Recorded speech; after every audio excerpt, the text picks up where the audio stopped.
네덜란드는 바다를 밀어내고 땅을 만든 나라다. 이 나라는 원래부터 복원의 역사 위에 세워졌다. 무너지는 것을 그냥 두지 않고 잃어버린 것을 다시 세우려는 사람들. 암스테르담에 처음 도착하면 도시 전체가 물 위에 떠 있는 것처럼 보인다. 양쪽으로 늘어선 건물을 따라 운하가 흐르고 그 위로 유람선이 지나간다.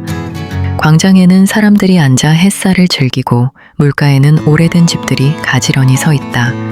평화롭고 여유로운 풍경이다. 하지만 이 풍경은 처음부터 존재했던 것이 아니다. 네덜란드는 국토의 대부분이 해수면보다 낮은 나라다.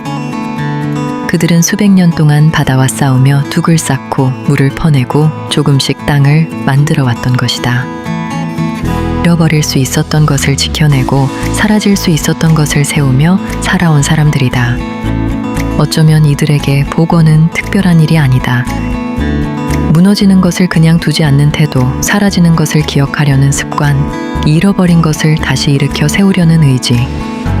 그것은 네덜란드의 역사이자 문화다. 암스테르담 국립미술관에 왔다. 이곳은 17세기 네덜란드 황금시대의 명작들을 대거 소장한 세계적인 미술관이다. 암스테르담 국립미술관은 파리의 루브르 박물관에 비견될 만큼 세계적인 문화 예술의 심장부라고 할 수 있다. 미술관 건물은 웅장하고 고풍스러우며 건물 가운데는 터널 같은 통행로가 인상적이다. 렘브란트와 베르메르 등 네덜란드 황금기 거장들의 8,000여 점의 작품을 만날 수 있다. 암스테르담 국립미술관의 가장 깊은 곳에서 나는 조금 뜻밖의 장면을 만났다.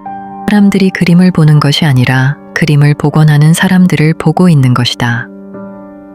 관람객들이 복원 과정을 직접 볼 수 있도록 특수 유리관 안에서 작업이 진행되는 것이 인상적이다. 방호복을 입은 연구원들의 손길이 조심스럽다. 마치 그림을 고치는 것이 아니라 시간을 다루고 있는 사람들처럼 보인다.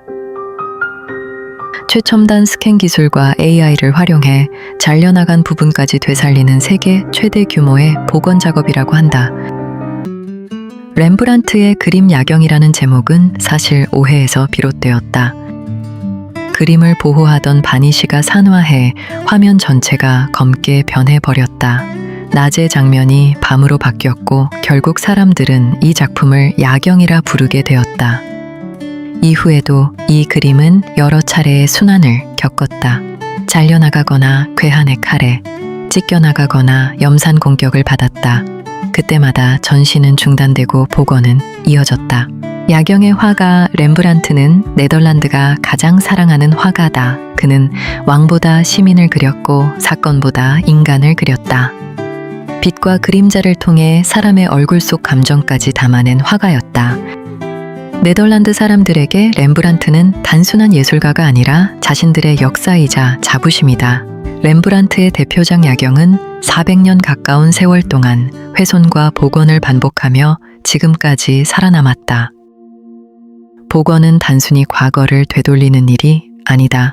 사라진 것을 잊지 않겠다는 인간의 의지의 표현이다. 우리 사회에도 여전히 복원되지 못하는 가치들이 많다. 작가 김훈은 그의 책 허송세월에서 세월호 참사를 언급하며 복원되지 않은 것은 단지 배가 아니라 인간 존중이라는 사회의 근본 가치라고 했다. 네덜란드 암스테르담 국립미술관에는 카위퍼스 도서관이 있다. 이 도서관 또한 수십 년 동안 오랜 세월 덧칠된 페인트층을 정밀하게 긁어내고 남아있는 미세한 안료 성분을 분석하여 1800년 개관 당시의 오리지널 색채와 문양을 재현해냈다고 한다. 완벽히 복원된 도서관이다. 암스테르담 국립미술관에서 나는 오래된 그림 하나가 복원되는 모습을 보았다. 네덜란드 사람들은 훼손된 캔버스를 복원하고 있었다. 그림보다 먼저 복원해야 할 것은 무엇일까?